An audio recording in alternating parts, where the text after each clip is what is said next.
Hello guys, यह मानवा बहुत अच्छी है। इस मानवा में को अगर आप थोड़ी देर देख लेते हैं तो आपको यह मानवा बहुत पसंद आएगी। कहानी की शुरुआत में हमें कहा जाता है इसे बाद सबसे शक्तिशाली त्रात्र प्रतियोगिता जिया जीवेई का स्वागत है।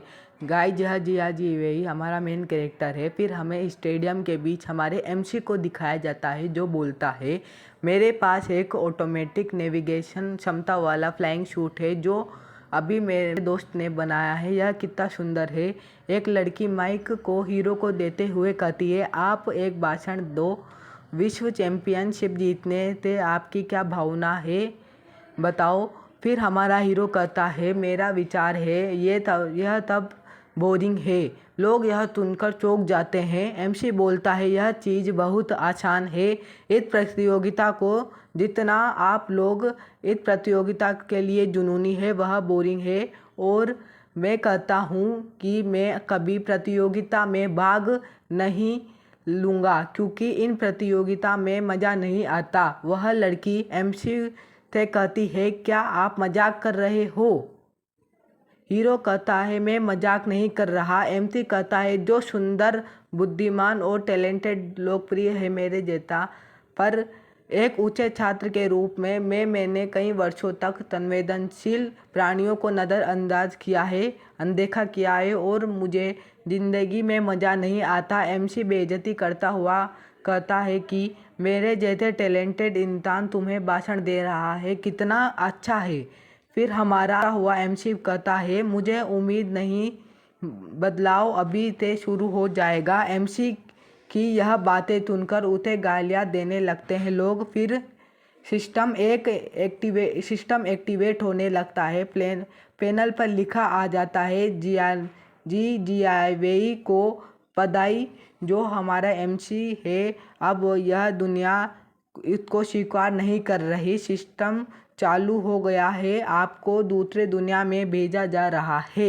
एमसी बोलता है कि क्या हो रहा है मेरे साथ, पर फिर भी मैं यात्रा कर रहा हूँ एक अलग ही दुनिया के अंदर। फिर एक महीने बाद का सीन दिखाया जाता है। हमारा हीरो एक सेक्ट के अंदर लकड़ियाँ काट रहा होता है। उसका सीनियर कहता है, जल्दी जल्दी काटो। एमसी बोलता है, ठीक है। वह अपने मन में सोचता है कि जियानवे का से सोचता है, मैं अर्थ पर आसानी से शादी कर सकता था और सफल हो सकता था। हालांकि अब अगर एक महीने समय पीछे जा सकूं तो मैं कहता कि शांत रहे, यह कितना शर्मनाक है। वह सीनियर बोलता है, हम लेंग्रान माउंटेन के टॉप के शिक्षक से आते हैं, परंतु तुम्हारे पास न कोई आसान सा प्रतिभा, न तो कोई आसान था टैलेंट, न ही कोई शक्ति है। तुम कुछ भी काम के नहीं हो, बेवकूफ़। और हमारे यहाँ हर इंसान कल्टीवेशन करके इमोर्टल बनना चाहता है और यहाँ इमोर्टैलिटी और ताओइज्म का सम्मान होता है।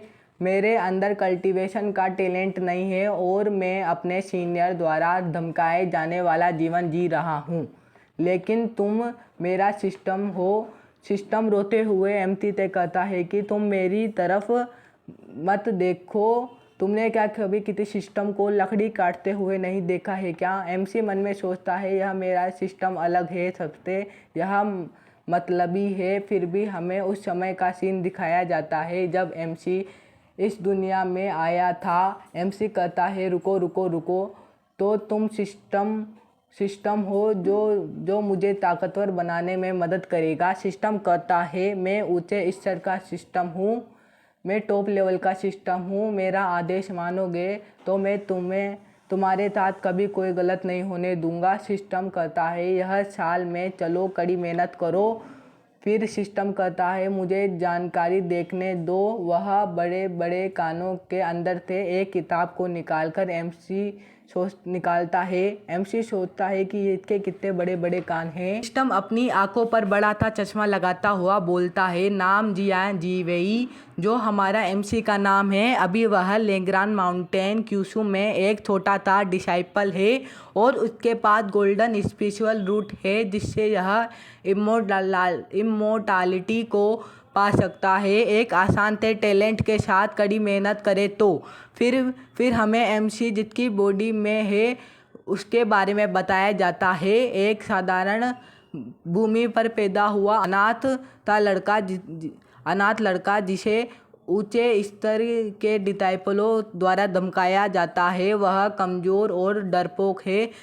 सिस्टम एमसी की बेइज्जती करते हुए कहता है, यह तो बिल्कुल सामान्य है। सिस्टम फिर कहता है, यह हारे हुए व्यक्ति के लिए पलटवार है। सिस्टम में 10 किताबें हैं, एक किताब भी काम की नहीं है जो मैं इधर उधर नहीं ले जा सकता। यह बहुत उबाऊ है। फिर आसमान से बिजली आकर सिस्टम पर गिरती है और आवाज़ आती है, सिस्टम नंबर 3577, हमने आपकी बात सुनी और अब इस दुनिया की कठिनाइयों को आपके लिए बहुत बढ़ाया जाएगा।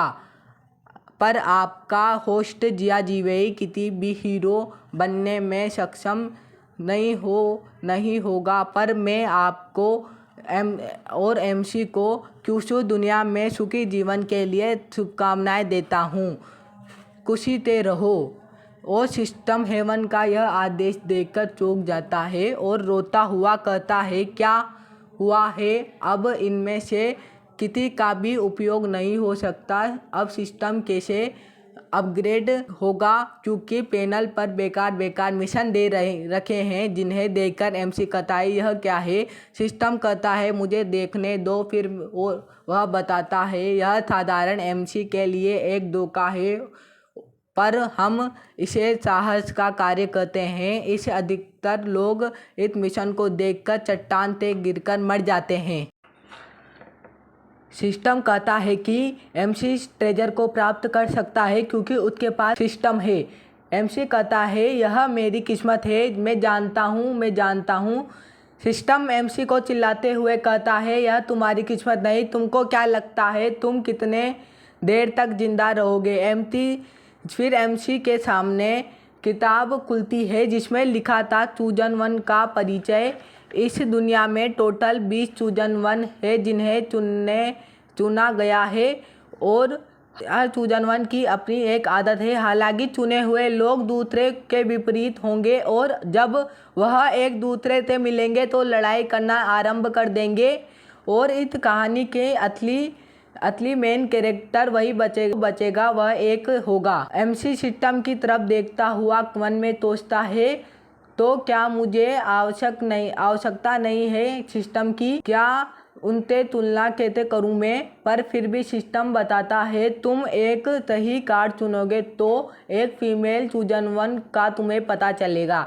यह आसान रहेगा, बहुत सारी चूजन वन तुम्हें फीमेल बनानी होगी और दूसरा मेल चूजन वन जिसका नाम टियान शुआन है, वह तुम्हें मिनटों में मार देगा अगर तुम यह नहीं करोगे तो। फिर एमसी कार्ड चुनता है तो उसके सामने एक पैनल खुलता है जिस पर लिखा था योगान देश की प्रिंसेस के बारे में, जो कि जानवरों को कंट्रोल करने की उसके पास एबिलिटी है। फिर एमसी सोचता है, मिशन पूरा करने के बाद ये लड़की मेरे प्यार में गिर जाएगी और फिर मुझे सिस्टम से कॉइन मिलेंगे। फिर एमसी सोचता है, यह बहुत अच्छा है, क्या वह सुंदर होगी या नहीं, पर यह मेरी पसंद होगी। एमसी फिर सिस्टम से पूछता है कि चूमना, गले लगाना और उसे पकड़ना ठीक है या नहीं। सिस्टम कहता है, क्या उल्टी सीधी बातें कर रहे हो? सिस्टम कुछ नहीं समझ पाता। फिर एमसी सिस्टम को छेड़ने के लिए दोबारा बोलता है, जो सिस्टम समझ जाता है और कहता है, चुप रहो, काम पे लग जाओ। एमसी कहता है, ऐसी कोई लड़की नहीं जिसे मैं नहीं संभाल सकूं, पर मैं बहुत आदर्शवादी हूँ। फिर वह लड़कियां उसको एमसी को काटने लग जाता है। किताब में से आवाज़ आती है, यह चूजन वन के लिए बाऊ तू सही रहेगा या नहीं, परंतु अगर कोई दूसरा चूजन वन न आ जाए। फिर एमसी कहता है, यह वह नहीं हो सकती जितने मुझे पीटा था, वह महिला हमारी हीरोइन होती है। वह कहती है, तुम बेवकूफ़, किसी काम के नहीं, इतना समय लगाने के बावजूद इसे ठीक करने से ठीक भी नहीं कर सकते। हीरोइन के बारे में बताया जाता है जिसका नाम क्यूई याओ होता है। एमसी की जूनियर सिस्टर लेग्रांड माउंटेन में एक चूजन वन होती है। एमसी डरता हुआ कहता है मैं जल्दी जल्दी काम कर रहा हूँ। फिर वह मन में सोचता है मुझे पछतावा हो रहा है, मैं इसे कैसे संभालूंगा, यह तो शैतान है। मैंने इस औरत की वजह से बहुत कुछ सहा है, यहाँ तक कि कुत्ता भी मेरी बेइज्जती करके चला जाता है। अगर मुझे पता रहता तो मैं कभी कार्ड नहीं चुनता। सिस्टम एमसी से कहता है तुमने ही तो कहा था ऐसी कोई महिला नहीं जिसे तुम नहीं संभाल सकते। अब पछताने का समय नहीं है। मिशन पूरा नहीं करोगे तो हम दोनों मारे जाएंगे। एमसी सिस्टम से कहता है मैं मिशन पूरा करूंगा, परंतु इस इंसान का मिशन होना चाहिए ना। और तुम बोलो तो हथौड़ा ही लाओ, परंतु जवाब तो दो। एमसी सोचता है ऐसा लगता है मिशन पूरा करना आसान नहीं होगा। हीरोइन एमसी से कहती है तुम बेवकूफ हो, हवा में क्या हाथ हिला रहे हो, मैंने तुम्हें मेरे हथियार का ख्याल रखने को कहा था ना। तुम मेरे हथियार का ठीक से ख्याल भी नहीं रख सकते। साथ ही गलत हुआ तो मेरे हथियार के साथ कुछ तो मैं तुम्हें छोड़ूंगी नहीं। एमसी गुस्से में कहता है अब मैं तुम्हारा काम नहीं करूंगा। हीरोइन चलते हुए एमसी के पास आती है और बोलती है क्या है भिखारी, आज तो बड़ी ताकत आ रही है। तुम अपनी खराब शक्ल देखो, तुम्हारे पास सेट के रिसोर्सेज की बर्बादी होगी। अगर हम तुम्हारे ऊपर खर्च करेंगे तो तुम मेरे कपड़े धो और सम्मान की बात होगी मेरे कपड़े तुम्हारे लिए धोना।